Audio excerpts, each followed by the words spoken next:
जय हिंद दोस्तों, कैसे हो आप सभी। उम्मीद करता हूं दोस्तों आप सभी बहुत ही बढ़िया होगी। दोस्तों आज की वीडियो हम बात करने वाले हैं ग्रैंड लीग की। दोस्तों आपको ऐसी 5 टिप्स बताने वाला हूं जिन्हें अगर आप आज तक फॉलो नहीं करती थी तो आज से फॉलो कर आप देख लीजिए कि आपको बहुत ही अंतर देखने को मिल जाएगा दोस्तों ग्रैंड लीग की रैंक्स में। देखिए दोस्तों आगे बढ़ूँ उससे पहले बोल रहा हूँ, अगर आप टेलीग्राम पर नहीं जुड़े हो तो याद से जुड़ जाना दोस्तों, क्योंकि फैंटेसी क्रिकेट में आपको 100 से ज़्यादा चैनल्स देखने को मिल जाएंगी। सब आपको प्लस के स्टेट दिखाकर कंफ्यूज कर देंगे, इससे भी रख सकते हो उससे भी रख सकते हो। आपका भाई आपको बिल्कुल भी कंफ्यूज नहीं करेगा, इसलिए याद से टेलीग्राम पर जुड़ जाइएगा। मैं लिंक आपको दे दूंगा, ठीक है, याद रखना दोस्तों। चलिएगा दोस्तों स्टार्ट करता हूँ। तो सबसे पहले दोस्तों आप देख पा रहोगे प्लेयर्स फॉर्म। प्लेयर्स फॉर्म दोस्तों बहुत इंपॉर्टेंट होता है किसी प्लेयर के लिए, ठीक है, याद रखना दोस्तों। चाहे वो आपका बैट्समैन हो, ऑलराउंडर हो या बॉलर हो, अगर प्लेयर का फॉर्म चल रहा है तो ज़्यादातर मैचेस में वही प्लेयर आपको परफॉर्मेंस करके दे देगा, और फॉर्म नहीं चल रहा है तो ज़्यादातर मैचेस में वही प्लेयर फ्लॉप हो जाएगा, याद रखिएगा, ठीक है। अब मैं एग्जांपल बता देता हूँ दोस्तों। किसी प्लेयर का दोस्तों आप फॉर्म देख रहे हो तो याद रखना दोस्तों लास्ट 5 मैच देख लेना, आप पता चल जाएगा आपको प्लेयर फॉर्म में है या नहीं है, ठीक है। अब देखिए दोस्तों एग्जांपल भी आप सभी को बता देता हूँ प्लेयर्स फॉर्म का। तो आप सभी को पता होगा दोस्तों विराट कोहली का IPL 2022 उठाकर देखिएगा, बहुत ही बेकार गया था, मतलब सारे मैच में फ्लॉप हो गए थे, ठीक है। IPL 2023 देखना, IPL 2024 भी देखना तो आपको ठीक ठाक देखने को मिलेगा। IPL 2024 लगभग अभी जिस टाइम पे ये मैं वीडियो शूट कर रहा हूँ उस टाइम तक RCB के 7 मैच हुए हैं, तो वहाँ पर भी ठीक ठाक किया है आपके विराट कोहली ने, याद रखना, ठीक है। तो प्लेयर तो दोस्तों वही है, जैसी फॉर्म चल रहा है तो अच्छा परफॉर्म कर रहा है, जैसी फॉर्म चला जाएगा तो बड़ा प्लेयर ही क्यों ना हो ज़्यादातर मैचेस में फ्लॉप हो जाएगा, याद रखना, ठीक है। अब देखिए दोस्तों अगर यहाँ पर मैं एक और एग्जांपल की बात करूँ तो आप रोहित शर्मा का फॉर्म देख लेना, ठीक है। IPL 2000 अगर आप उनका देखोगे 23 या 22 तो इतना शानदार नहीं गया था। IPL 2024 उठाकर देखोगे अभी तक जितने MI के मैचेस हुए हैं तो उनमें आप एक चीज़ देख पाओगे कि जो रोहित शर्मा है उनका भी अब फॉर्म चल रहा है, तो ज़्यादातर मैचेस में वही प्लेयर आपको परफॉर्मेंस करते हुए दिखाई दे रहा है, ठीक है। जब फॉर्म चला आएगा तो याद रखना वही रोहित शर्मा होंगे, पर ज़्यादातर मैचेस में फ्लॉप हो जाएंगे, याद रखना, ठीक है। अब देखिए दोस्तों और एग्जांपल बता देता हूँ। दिनेश कार्तिक का आप सभी को पता होगा, IPL 2023 उनका उठाकर देख लेना, लगभग सारे मैच में फ्लॉप हो गए थे। IPL 2024 उठाकर देखोगी अभी तक IPL के जितने मैचेस हुए हैं वहाँ पर आपके दिनेश कार्तिक ने 1-2 मैच में फ्लॉप हुए हैं, ज़्यादातर मैचेस में परफॉर्मेंस किया है, याद रखना, ठीक है। तो प्लेयर तो दोस्तों वही है, जैसी फॉर्म चल रहा है तो परफॉर्मेंस कर रहा है, और फॉर्म चला आएगा तो ज़्यादातर मैचेस में फ्लॉप हो जाएगा, याद रखिएगा। चलिए दोस्तों यहाँ पर अब मैं सेकंड टिप की ओर बढ़ूँ उससे पहले बोल रहा हूँ सबसे बेस्ट एप्लीकेशन दोस्तों जानना चाहते हो तो विजन 11 सबसे बेस्ट एप्लीकेशन है। यहाँ पर खेलोगी तो आपकी पैसे की सेविंग हो जाती है। जो आपको ड्रीम 11 पर आपको कॉन्टेस्ट आपको देखने को मिलेगा 5,750 रुपये में, विजन 11 पर वही कॉन्टेस्ट आपको देखने को मिलेगा 5,199 रुपये में। तो सीधे 550 रुपये आपको खेलने से पहले ही प्रॉफिट हो जाएगा, मतलब एक तरीके का आपकी सेविंग होगी, एक तरीके का आपका प्रॉफिट हो गया, ठीक है। तो एप्लीकेशन का लिंक दे दूंगा, डाउनलोड कर लीजिएगा। चलिएगा दोस्तों यहाँ पर सेकंड नंबर टिप आप देख पा रहोगे पिच रिपोर्ट। पिच रिपोर्ट दोस्तों जो सबसे ज़्यादा इंपॉर्टेंट होती है आपकी एक मैच में, याद रखना दोस्तों T20 और ODI मैचेस में होती है, क्योंकि यहाँ पे कोई भी कैप्टन टॉस जीता है तो बॉल फर्स्ट करता है, जबकि टेस्ट मैच में ऐसा नहीं होता दोस्तों। वहाँ पे कोई भी कैप्टन टॉस जीता है तो वो बॉल फर्स्ट भी कर सकता है, बैट फर्स्ट भी कर सकता है पिच के अकॉर्डिंग, जबकि T20 और ODI मैचेस में बॉल फर्स्ट ही करता है कैप्टन, याद रखना, ठीक है।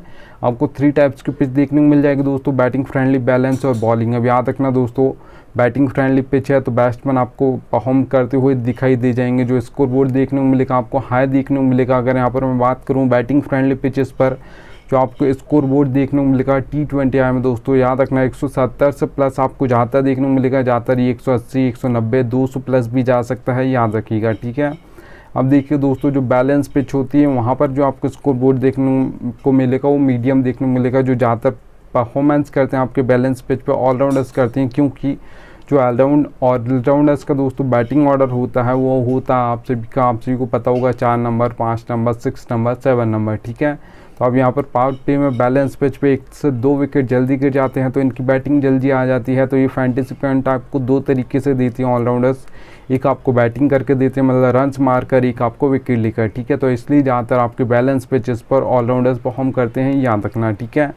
अब देखिए दोस्तों जो आपको स्कोर बोर्ड देखने को मिलेगा बैलेंस पिच पर मीडियम देखने को मिलेगा। अगर स्कोर बोर्ड की बात करूँ तो याद रखना दोस्तों 150 से लेकर 170 के बीच में ज़्यादातर देखने को मिलेगा। ज़्यादातर जो देखा जाता है याद रखिएगा 160 165 देखा जाता है बैलेंस पिचेस पर, याद रखना, ठीक है। और देखिए दोस्तों, अगर यहाँ पर मैं बात करूँ बॉलिंग पिच की, तो सबसे पहले 2 टाइप्स के तो हमारे बॉलर्स होते हैं, एक पेसर्स होते हैं जिसे आप फास्ट बॉलर्स बोलते हैं, एक आपके स्पिनर्स होते हैं जो ज़्यादातर विकेट निकालते हैं। दोस्तों आप सभी को पता होगा पेसर्स निकालते हैं क्योंकि वो पेम बॉलिंग करते हैं, उसके बाद आपके दैट अवर्स में बॉलिंग करते हैं, ठीक है। जो आपके स्पिनर्स होते हैं दोस्तों, वो कहाँ पर बॉलिंग करते हैं, वो मिडिल अवर्स में बॉलिंग करते हैं, जहाँ पे सबसे कम विकेट गिरते हैं, याद रखिएगा, ठीक है। जो आपको ज़्यादातर दोस्तों याद रखना विकेट गिरते हुए दिखाई देंगे, वो मिडिल अवर्स में नहीं, आपके पावर प्ले और दैट अवर्स में दिखाई देंगे, याद रखना। जो सबसे ज़्यादा हैट्रिक्स ली जाती हैं वो दैट अवर्स में ली जाती हैं, क्योंकि दोस्तों वहाँ पर आपको सेट होने का बिल्कुल भी टाइम नहीं होता है। अगर आप सेट बल्लेबाज हो तो भी आपको हर बॉल पर छक्का चौका मारने की कोशिश करना है, और अगर आप सेट बल्लेबाज नहीं भी हो तो भी आपको हर बॉल पर ट्राई करना है, वो जाए 6 कनेक्ट हो या ना हो, याद रखना, ठीक है। तो जो सबसे ज़्यादा दोस्तों हैट्रिक्स ली जाएंगी वो दैट अवर्स में ली जाएंगे, और वो पेसर्स लेते हैं, याद रखिएगा, क्योंकि वही बॉलिंग करते हैं। आपके राशिद खान एक अकेले स्पिनर्स हैं जो दैट में एक आध ओवर ज़्यादातर डाल देते हैं, नहीं तो कोई भी स्पिनर दैट अवर्स में बॉलिंग नहीं करते हैं, याद रखिएगा। अब देखिए दोस्तों, यहाँ पर अगर मैं बात करूँ जो T20 में आपको बॉलिंग पिचेस पर स्कोर बोर्ड देखने को मिलेगा, वो याद रखना दोस्तों 130 से लेकर 150 के बीच में ज़्यादातर देखने को मिलेगा। ज़्यादातर जो देखा जाता है, अगर मैं बात करूँ तो 140 145 देखा जाता है बॉलिंग पिचेस पर। चलिएगा दोस्तों, 3rd नंबर आप देख पा रहोगे, एक ऑलराउंडर आपको टीम बनानी है, वन साइडेड टीम आपको नहीं बनानी। देखिए दोस्तों, आपने देखा होगा जितने मैचेस होते हैं सभी मैचेस में देखना, जितनी भी एप्लीकेशन होती हैं दोस्तों फैंटेसी की, उन पर देखना फर्स्ट इनिंग जब होगी grand league, mega grand league में एक टीम फर्स्ट होगी उस टाइम पे, ठीक है। तो अभी तक जितने प्लेयर्स ने परफॉर्मेंस किया है, जितने बैट्समैन ने परफॉर्मेंस किया है, मतलब किसी ने रन्स मारे हैं, किसी ने यहाँ पर ऑलराउंडर ने दोनों काम किया है, मतलब बैटिंग की है या अगर बॉलिंग की है तो विकेट लेकर दिया है, और अगर कोई बॉलर है तो उसने विकेट लेकर दिया है, तो वो सारे प्लेयर उस प्लेयर के पास होंगे जिसने भी अभी तक रैंक 1 है, ठीक है, फर्स्ट इनिंग में। और वो टीम नीचे जाना स्टार्ट हो जाती है जैसे ही सेकंड इनिंग होती है, क्योंकि दोस्तों स्टार्ट होती है, क्योंकि उसने वन साइडेड टीम बनाई होती है। दोस्तों आपको वन साइडेड टीम नहीं, एक ऑलराउंडर टीम बनानी है। वन साइडेड टीम दोस्तों एक आप मान सकते हो 100 मैच में से एक बार फर्स्ट आ सकती है, पर जो 99 मैचेस होंगे उसमें जो ज़्यादा टीम फर्स्ट आएगी वो एक ऑलराउंडर टीम फर्स्ट आएगी, वन साइडेड टीम नहीं आएगी, याद रखिएगा, ठीक है। आप देखिए दोस्तों, जो भी टीम जीतने वाली हो उस टीम के प्लेयर ज़्यादातर परफॉर्मेंस करेंगी, इसलिए वो टीम जीत जाएगी। तो जो भी टीम आपको लग रही है कि ये टीम जीतेगी, उसके प्लेयर आपको 6 से 7 प्लेयर अपनी टीम में रखना है। और जो टीम हारने वाली होगी दोस्तों, जो आपको लग रही है कि ये टीम हार जाएगी आज का मैच, तो उस टीम के प्लेयर्स तो परफॉर्मेंस करेंगे पर ज़्यादा प्लेयर परफॉर्म नहीं करेंगे, इसलिए वो हार जाएगी। तो उसके भी आपको 4 से 5 प्लेयर अपनी टीम में रखना है, याद रखिएगा, ठीक है। तो जो टीम जीतने वाली हो उस टीम के आपको प्लेयर ज़्यादा रखने हैं अपनी टीम में, और जो टीम हारने वाली हो उस टीम के प्लेयर आपको कम रखने अपनी टीम में, याद रखिएगा, ठीक है। चलिएगा दोस्तों, यहाँ पर 4th नंबर पॉइंट की बात करता हूँ, तो यहाँ पर आप देख पा रहे हो दोस्तों, देखिएगा दोस्तों, grand league mega grand league में जो सबसे ज़्यादा इंपॉर्टेंट होता है वो कैप्टन और वाइस कैप्टन सिलेक्शन होता है, याद रखना, ठीक है। आप देखिएगा दोस्तों, आपको लगता है 1 या 2 या 3 ऐसे प्लेयर आपको लग रहा है कि ये फैंटेसी पॉइंट कम देकर गए हैं, अब मेरी grand league mega grand league में फर्स्ट रैंक अब नहीं आ सकती, कुछ भी हो जाए, ठीक है। आपको ऐसा लग रहा है तो याद रखना आ जाएगी आपकी grand league mega grand league में फर्स्ट रैंक, पर यहाँ पर आपके कैप्टन और वाइस कैप्टन बिल्कुल सही होने चाहिए। अगर आपके ये गलत हो जाते हैं तो फिर याद रखना दोस्तों, आपके सारे प्लेयर ड्रीम टीम में आ गए, पर ग्रैंड लीग और मेगा ग्रैंड लीग में आपने सिर्फ कैप्टन और वाइस कैप्टन गलत कर दिया, मतलब जिसे बनाना था उसे नहीं बनाया, जिसे वाइस कैप्टन करना था उसे कैप्टन कर दिया, और जिसे वाइस कैप्टन की जगह कैप्टन करना था उसे वाइस कैप्टन कर दिया, तो याद रखना तो आप टॉप 10 क्या टॉप 100 में भी नहीं आ पाओगे, याद रखना, ठीक है। तो कैप्टन और वाइस कैप्टन सबसे ज़्यादा इंपॉर्टेंट होते हैं सिलेक्शन में, याद रखना। अब देखिए दोस्तों, मैं आपको ये पॉइंट भी बता देता हूँ, आप कैप्टन और वाइस कैप्टन कैसे सिलेक्ट कर सकते हो, ठीक है। अब देखिए दोस्तों, सारे प्लेयर्स तो परफॉर्मेंस नहीं करते हैं कैप्टन और वाइस कैप्टन के लिए, ज़्यादातर जो दावेदार होते हैं एक मैच में 22 प्लेयर्स की मैं बात कर रहा हूँ, इम्पैक्ट प्लेयर की मैं बात नहीं कर रहा हूँ, याद रखना, ठीक है। अब देखिए दोस्तों, एक टीम से 11 दूसरी टीम से 11, अब उसमें से कैप्टन और वाइस कैप्टन बनाना है, किसी बैट्समैन को बनाना है या ऑलराउंडर को बनाना है या बॉलर को बनाना है, किसे बनाना, बहुत ज़्यादा कंफ्यूजन होता है किसे बनाए किसे ना बनाए, ठीक है। तो मैं आपको बता देता हूँ, देखिए दोस्तों, एक जो मैच होता है उसमें 22 प्लेयर्स खेल रहे हैं, तो अब उसमें से जो कैप्टन और वाइस कैप्टन के दावेदार प्लेयर होते हैं वो 6 से 7 प्लेयर होते हैं, और उससे ज़्यादा आप मान सकते हो 8 प्लेयर, उससे ज़्यादा प्लेयर नहीं होते हैं कैप्टन और वाइस कैप्टन के दावेदार, याद रखना। तो आपको 6 ऐसे प्लेयर निकाल लेने हैं जो आपको लग रहा है कि आज के मैच में इनमें से कोई कैप्टन और वाइस कैप्टन बनेगा, वो आपको निकाल लेने हैं। अब उसमें दोस्तों चाहे वो बैट्समैन हो, ऑलराउंडर हो या बॉलर, कोई भी हो, आपको जो लग रहे हैं उन्हें निकाल लीजिएगा। अब ऐसे नहीं किसी को भी निकाल रहे हो, मैं आपको क्राइटेरिया बता देता हूँ, उस हिसाब से आप निकाल लीजिएगा। प्लेयर्स का फॉर्म देख लेना, ठीक है, पिच रिपोर्ट देख लेना दोस्तों। उसके बाद आपको बैटिंग ऑर्डर देखना, कौन कहाँ पर बॉलिंग करेगा ये देखना है।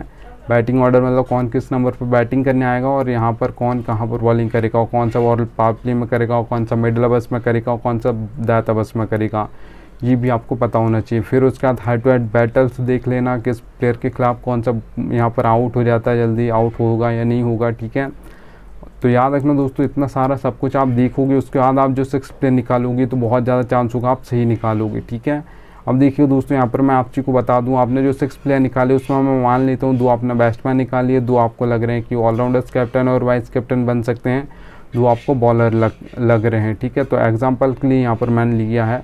तो देखिए दोस्तों, आपने जो 2 बैट्समैन निकाले, आपको क्राइटेरिया मैंने जो बताया उसके हिसाब से आपने निकाल लिए। तो 1 2 3 इस नंबर का बैट्समैन हो दोस्तों, बैटिंग ऑर्डर उसका 1 2 3 होना चाहिए, फॉर्म अच्छा चल रहा हो तो उसे आप कैप्टन और वाइस कैप्टन बना सकते हो। क्योंकि दोस्तों 1 और 2 और 3 नंबर पर जो बैटिंग करने आते हैं उनके पास बहुत ज़्यादा बॉल्स होती हैं, अगर एंड तक खेलता है तो बहुत ज़्यादा फैंटेसी पॉइंट देकर जाएगा, फिर बहुत कम चांस होगा इससे ज़्यादा फैंटेसी पॉइंट कोई दूसरा प्लेयर देकर चला जाए, याद रखिएगा, ठीक है। अब देखिए दोस्तों, अगर आपने किसी ऑलराउंडर को बनाने का सोच रहे हो या आपने 6 प्लेयर निकाले उसमें कोई ऑलराउंडर है, तो याद रखना दोस्तों 5 या 6 नंबर उसका बैटिंग ऑर्डर होना चाहिए। इससे नीचे बैटिंग ऑर्डर नहीं चलेगा, ऊपर चल जाएगा। 4 नंबर या 3 नंबर या 2 नंबर हो बैट्समैन का ऑलराउंडर है अगर, तो ऊपर बैटिंग करने आ रहा हो तो चल जाएगा, पर 5 या 6 नंबर से नीचे नहीं चलेगा, याद रखना। ऐसा नहीं होना चाहिए कि रविंद्र जडेजा 7 नंबर पर बैटिंग करने आते हैं इंडिया की ओर से, तो ऐसा ऑलराउंडर को आपको कैप्टन और वाइस कैप्टन नहीं करना है। अगर आप दोस्तों करना चाहते हो तो 5 या 6 लास्ट बैटिंग ऑर्डर होना चाहिए उसका, और 4 ओवर उस दिन डालने वाला ऑलराउंडर हो। ऐसा नहीं कि ओवर डालेगा भी या नहीं डालेगा, और डालेगा तो 1-2 ओवर डालेगा, ऐसे ऑलराउंडर को आपको कैप्टन और वाइस कैप्टन नहीं करने हैं, याद रखना, ठीक है। तो यहाँ पर 5 या 6 नंबर ऑलराउंडर का बैटिंग ऑर्डर होना चाहिए, और 4 ओवर उस दिन डालने वाला हो, उससे आप बना सकते हो। देखिएगा दोस्तों, फिर अगर आप किसी बॉलर को बनाना चाहते हो तो लास्ट पॉइंट देख लीजिएगा, पिक डेथ ओवर्स बॉलर, ठीक है। जो भी डेथ ओवर में 2 ओवर डालता हो, फॉर्म अच्छा चल रहा हो, तो उसे आप कैप्टन और वाइस कैप्टन बना सकते हो। क्योंकि दोस्तों सबसे ज़्यादा जो विकेट गिरते हैं वो डेथ ओवर्स में गिरते हैं, सबसे ज़्यादा जो हैट्रिक्स ली जाती हैं वो डेथ ओवर्स में ली जाती हैं, ठीक है। मिडल ओवर्स में बहुत कम विकेट गिरते हैं, पावर प्ले में 1 से 2 विकेट गिरते हैं ज़्यादातर, ठीक है, याद रखिएगा। तो देखिए ना दोस्तों, आपको कैप्टन और वाइस कैप्टन बनाना, बॉलर को बनाना है तो डेथ ओवर्स में 2 ओवर डालता हो, फॉर्म अच्छा चल रहा हो, तो उस बॉलर को आप कैप्टन और वाइस कैप्टन बना सकते हो, याद रखिएगा, ठीक है। उम्मीद करूंगा दोस्तों आप सभी को थोड़ी सी वीडियो पसंद आई हो तो एक लाइक कर दीजिएगा, और याद से टेलीग्राम पर जुड़ जाइएगा। अब मिलता हूँ आप सभी से नेक्स्ट वीडियो में, तब तक लीजिए।